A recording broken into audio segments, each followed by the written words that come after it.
Hello વિદ્યાર્થી મિત્રો, Eklavya school ખોરદાની YouTube ચેનલમાં સૌને હું આવકારું છું. વિદ્યાર્થી મિત્રો, આજે આપણે ભણીશું ધોરણ 11 સાયન્સ પ્રકરણ નંબર 8 દ્વિપદી પ્રમેય.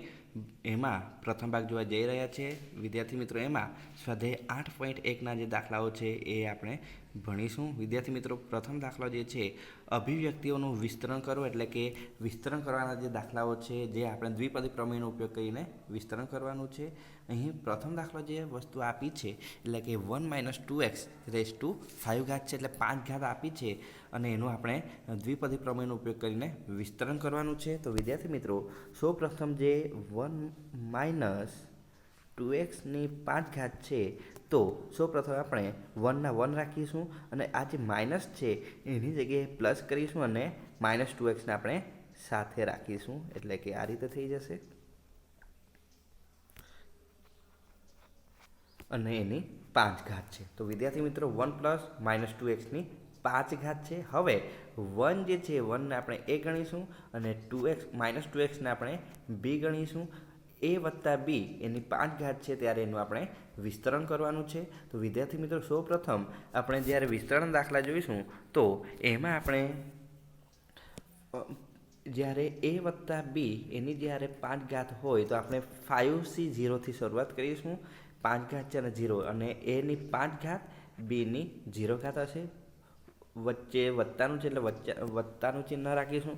ત્યારબાદ એક ઘાત વધારતા જઈશું, એટલે કે 5c1 એની 1 ઘાત ઓછી કરવાની છે અને બીની 1 ઘાત વધારવાની છે, એટલે કે અહીં એની 4 ઘાત થશે, બીની 1 ઘાત થશે. તે જ રીતે વત્તા 5c2 એની 3 ઘાત 1 ઘાત ઓછી થશે, બીની 1 ઘાત વધી જશે. તે જ રીતે 5c3 એની 4 ઘાત એની 2 ઘાત, બીની 3 ઘાત થશે, વત્તા 5c4 એની 3 ઘાત, બીની 4 ઘાત, વત્તા 5c5 એની વિદ્યાર્થી મિત્રો અહીં એની 1 ઘાત થશે. તે જ રીતે અહીં એની 0 ઘાત, બીની 5 ઘાત થશે. વિદ્યાર્થી મિત્રો, આ રીતે આપણા પદો આવશે. એટલે કે વિદ્યાર્થી મિત્રો, અહીં જ્યારે 5 ઘાત હોય એટલે 5 વત્તા 1 એટલે કે વિસ્તરણમાં કુલ 6 જેટલા પદો હશે. તો વિદ્યાર્થી મિત્રો, અહીં જોઈ શકો, આ પ્રથમ પદ, આ બીજું, ત્રીજું, ચોથું, આ 5મું પદ છે અને આ 6થું પદ છે. તો વિદ્યાર્થી મિત્રો, જ્યારે એની a વત્તા બીની જ્યારે n ઘાત આપી હોય એટલે કે એના વિસ્તરણમાં n વત્તા 1 એટલે કુલ n વત્તા 1 જેટલા પદોનું વિસ્તરણ થશે, એટલે કે એટલા પદો અહીં સમાવેશ થશે. તો અહીં જ્યારે આ દાખલો જોઈશું 1 + -2xની 5 ઘાત છે તો આપણે 5c0 લખીશું. તે જ રીતે 5c0 અને 1ની 5 ઘાત અને -2xની 0 ઘાત લખીએ, એટલે કે 1ની 5 ઘાત એટલે 1 થશે અને -2xની 0 ઘાત એટલે 1 થશે, એટલે કે પ્રથમ પદ હશે 5c0, જે વસ્તુ અહીં દર્શાવી દીધી છે. તે જ રીતે હવે આગળ જઈએ, વત્તા 5c1 પર જઈએ તો 1ની 1 ઘાત ઓછી થશે અને -2xની 1 ઘાત થશે, જે અહીં દર્શાવી દીધું છે. -2xની 1 ઘાત એટલે -2x થશે, જે આ પદ બીજું પદ દર્શાવી દીધું છે. તે જ રીતે ત્રીજું પદ જોઈએ તો 5c2 1ની 3 ઘાત અને -2xની 2 ઘાત હશે, એટલે કે આ વસ્તુ અહીં દર્શાવી છે. તે જ રીતે આગળ જઈએ તો 5c3 -2xની 3 ઘાત, એટલે કે આ વસ્તુ છે.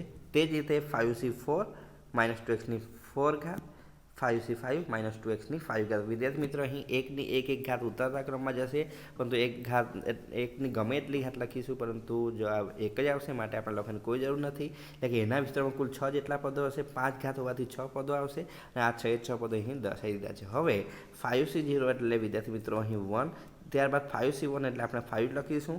તે જ રીતે 5c5 એટલે પણ 1 લખીશું અને 5c4 એટલે પણ 5 લખીશું. એ વસ્તુ ખાસ સમજવાની છે. જે સરખી ઘાતો હોય તો 1 આવે. અહીં 5c5 એટલે 5c5 બંને 5 હોવાથી 1 આવશે. તે જ રીતે 5c4 એટલે કે 5માંથી 4 જાય તો 1 આવે, એટલે કે જ્યારે એની ક્રમિક સંખ્યા આવી જાય તો જે મોટી કિંમત હોય એ આપણે અહીં દર્શાવવાની છે.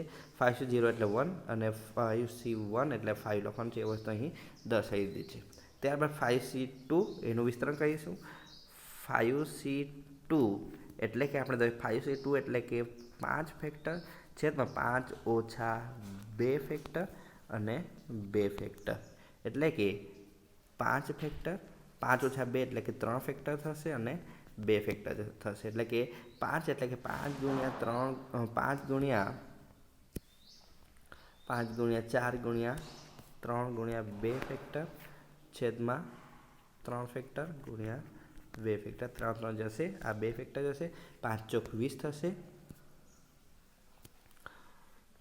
તે જ રીતે વિદ્યાર્થી મિત્રો 5C3 એટલે -2x ની 3 ઘાત છે અહીં 5C3 એનું વિસ્તરણ અહીં દર્શાવી દીધું છે 5C4નું વિસ્તરણ દર્શાવી દીધું છે અને 5C5નું વિસ્તરણ દર્શાવી દીધું છે। હવે વિદ્યાર્થી મિત્રો આગળ જઈએ તો આ જે પદો છે એ પદોનું જ્યારે સાદુરૂપ આપીશું તો થશે 1 - 10x + 40x² - 80x³ + 80x⁴ - 32x⁵ એ જ વિસ્તરણ અહીં દર્શાવી દીધું છે। તે જ રીતે વિદ્યાર્થી મિત્રો આપણે આગળના દાખલા જોઈએ તો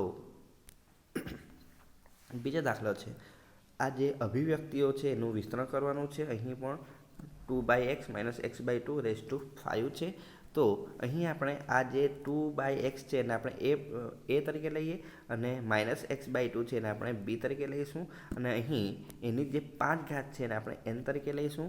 તો વિદ્યાર્થી મિત્રો અહીં 5 ઘાત હોવાથી 5 + 1 કરીશું એટલે કુલ વિસ્તરણમાં 6 જેટલા પદો હશે। વિદ્યાર્થી મિત્રો શરૂઆત કરીશું આપણે 5C1 થી અને 5C0 થી અને 5C5 સુધી જવાનું રહેશે એટલે કે પદોની સંખ્યા છે વિદ્યાર્થી મિત્રો અહીં 5C0 5C1 5C2 5C3 5C4 અને 5C5 આ કુલ 6 જેટલા પદો હશે આ 6 પદોનું વિસ્તરણ કરવાનું રહેશે। તો વિદ્યાર્થી મિત્રો અહીં આપણે જોઈએ તો આ જે રકમ છે 2x - x/2⁵ છે તો 5C0 થી શરૂઆત કરીએ। અહીં વિદ્યાર્થી મિત્રો પ્રથમ જે 2x છે એની 5 ઘાત થશે અને -x/2 છે એની 0 ઘાત થશે એટલે આપણે લખવાની કોઈ જરૂર નથી। ત્યારબાદ બીજું પદ લખીએ 5C1 2x⁴ છે તો બીજું પદ જે છે -x/2b જે છે એની 1 ઘાત લખીશું। તે જ રીતે આગળ જઈએ 5C2 એટલે કે 2x ની 1 ઘાત ઓછી કરતા જશું અને -x/2 ની 1 ઘાત વધારતા જવાનું છે। તે જ રીતે 5C3 પર જઈશું 2x ની 3 પછી 2 ઘાત આવશે અને અહીં 1 ઘાત વધતી જશે। 5C4 અને 2x ની 1 ઘાત ઓછી એટલે 1 ઘાત થશે -x/2 ની 1 ઘાત વધી જશે। તે જ રીતે 5C5 2x ની 0 ઘાત અને -x/2 ની 5 ઘાત થશે। એ જ રીતે આપણે વિસ્તરણ અહીં કરવાના છે। હવે આ વસ્તુ થઈ ગયા બાદ વિદ્યાર્થી મિત્રો એનું વિસ્તરણ આપવાનું છે 5C0 એટલે 1 5C1 એટલે કે 1 થશે 5C0 એટલે કે 1 થાય અને 5C1 એટલે કે 5 થાય। તે જ રીતે 5C4 એટલે 5 થાય અને 5C5 એટલે 1 થાય। એ વસ્તુ તમે ખાસ સમજવાની છે। 5C0 હોય તો 1 થાય 5C1 હોય તો આ મોટી સંખ્યા જે થશે 5C5 હોય તો 5 અને 4માં જે મોટી સંખ્યા 5 છે એ જ થશે। તે જ રીતે 5C5 બંને સરખી હોય તો એ પણ 1 થશે અને અહીં 0 હોય તો 1 થાય। આ વસ્તુ તમારે ખાસ યાદ રાખવાની છે। તે જ રીતે અહીં જે પદો આપી દીધા છે એ પદોનું વિસ્તરણ કરવાનું છે એટલે 2x⁵ એટલે 2 ની 5 ઘાત x ની 5 ઘાત વિસ્તરણ કરીશું 2 ની 4 ઘાત x ની 4 ઘાત વિસ્તરણ કરીશું અહીં 2 ની 3 ઘાત x ની 3 ઘાત વિસ્તરણ કરીશું અહીં ઓછા x ની 2 ઘાત અને 2 ની 2 ઘાત એ રીતે વિસ્તરણ કરવાનું છે અને સાદુરૂપ આપવાનું છે એટલે કે સાદુરૂપ કરતા જવાબ આવશે અહીં 32x⁵ - 40x³ + 20x - 5x + 5x³ / 8 - x⁵/32। તો વિદ્યાર્થી મિત્રો આ જે બે દાખલા જે જોયા છે એ વસ્તુ તમને વિસ્તરણ કરતાં સમજ પડી ગઈ હશે। તો વિદ્યાર્થી મિત્રો નેક્સ્ટ લેક્ચરમાં આપણે સ્વાધ્યાય 8.2ના દાખલા જોઈશું જે આપણો બીજો ભાગ હશે। તો વિદ્યાર્થી મિત્રો આ જે દાખલાઓ છે એનું વિસ્તરણના દાખલા તમારે જાતે પ્રેક્ટિસ કરવાના રહેશે। નેક્સ્ટ લેક્ચરમાં મળીશું ત્યાં સુધી આવજો આભાર।